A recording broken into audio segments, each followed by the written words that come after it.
Tax policy has been taken out of FBR and is now with the finance division, and FBR is now only going to focus on collections.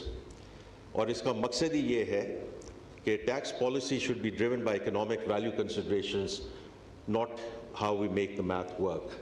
And we still have to make the math work in terms of fiscal sustainability, but that's not going to be the driving. And the transition towards wheeling and competitive markets model is a structural way of how we're going to take it forward.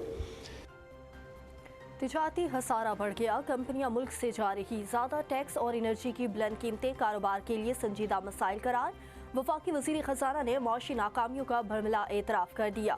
وزیر خزانہ محمد اورنگزیب کا Pakistan policy dialogue سے خطاب میں duties کو معقول بنانے اور کاروباری لاگت کم کرنے پر زور. کہا معاشی اصلاحات سے ہی ترقی ممکن ہے. معیشت کی بہتری کے لیے اقدامات کر رہے ہیں. نجی شعبے کو آگے آ کر معیشت میں کردار ادا کرنا ہوگا. گزشتہ سال 38 ارب ڈالر کے ترسیلات زر آئے. رواں سال 41 ارب ڈالر ترسیلات زر آنے کی توقع ہے. جون تک تمام حکومتی ادائیگیاں ڈیجیٹل چیلنجز پر منتقل ہو جائیں گی. ماحول دوست معاشی ترقی وقت کا تقاضا ہے. حکومتی کوششوں سے معاشی شادیوں میں بہتری آئی. وفاقی وزیر موسمیاتی تبدیلی مصدق ملک کا اسلام آباد میں پاکستان پالیسی ڈائیلاگ سے خطاب. کہا ملکی معیشت میں نجی شعبے کا کردار اہم ہے. خوشحالی کا واحد راستہ پیداواری صلاحیت میں اضافہ ہے.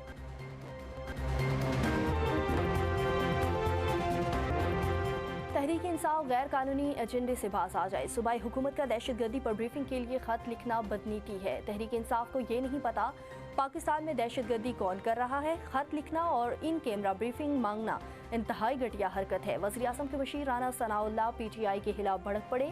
خصوصی گفتگو کرتے ہوئے کہا کہ ان کیمرہ بریفنگ مانگنی ہے تو ڈیفنس کمیٹی میں آیا کریں. رانا ثناء اللہ نے امید ظاہر کی کہ مولانا فضل الرحمان 8 فروری کو کوئی پرتشدد کارروائی نہیں کریں گے. ہمیں ہر کسی کے کردار کا معلوم ہے. پنجاب حکومت کا ماحول دوست ٹرانسپورٹ کے فروغ کے لیے بڑا فیصلہ. سرکاری محکموں میں پیٹرول اور ڈیزل گاڑیوں کی خریداری پر مکمل پابندی عائد. وزیر اعلیٰ مریم نواز نے باقاعدہ منظوری دے دی. پنجاب حکومت کے مطابق آئندہ صرف الیکٹرک یا ہائیبرڈ گاڑیاں خریدی جا سکتی ہیں. فیلڈ ڈیوٹی پر معمور گاڑیاں پابندی سے مستثنیٰ ہیں.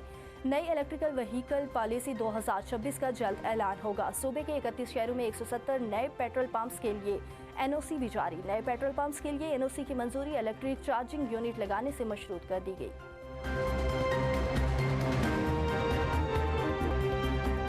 ملک کے بیشتر علاقے شدید دھند کی لپیٹ میں. راستے نظروں سے اوجھل ہو گئے. حد نگاہ کم ہونے پر اہم شاہراہوں پر ٹریفک کی روانی متاثر. موٹر ویز گھنٹوں بندش کے بعد کھول دی گئی. موٹر ویز پولیس کی شہریوں کو دن کے اوقات میں سفر کی ہدایت. فخر پاکستان عرفہ کریم کو دنیا سے رخصت ہوئے 14 برس بیت گئے. عرفہ کریم نے خداد صلاحیتوں کے ذریعے آئی ٹی کے میدان میں پاکستان کا نام دنیا بھر میں روشن کیا. کم عمری میں ہی پرائڈ آف پرفارمنس میں متعدد اعزازات سے نوازا گیا. عرفہ کریم نے صرف 9 برس کی عمر میں مائکروسافٹ سرٹیفکیٹ پروفیشنل امتحان پاس کر کے انفارمیشن ٹیکنالوجی کی دنیا میں تہلکہ مچایا. مائکروسافٹ کمپنی کے مالک بل گیٹس نے عرفہ کریم کو امریکہ بلاگران سے ملاقات کی. دنیا کی کم ترین IT Microsoft certificate Arfa Karim 14 جنوری 2012 کو انتقال کر گئی تھی.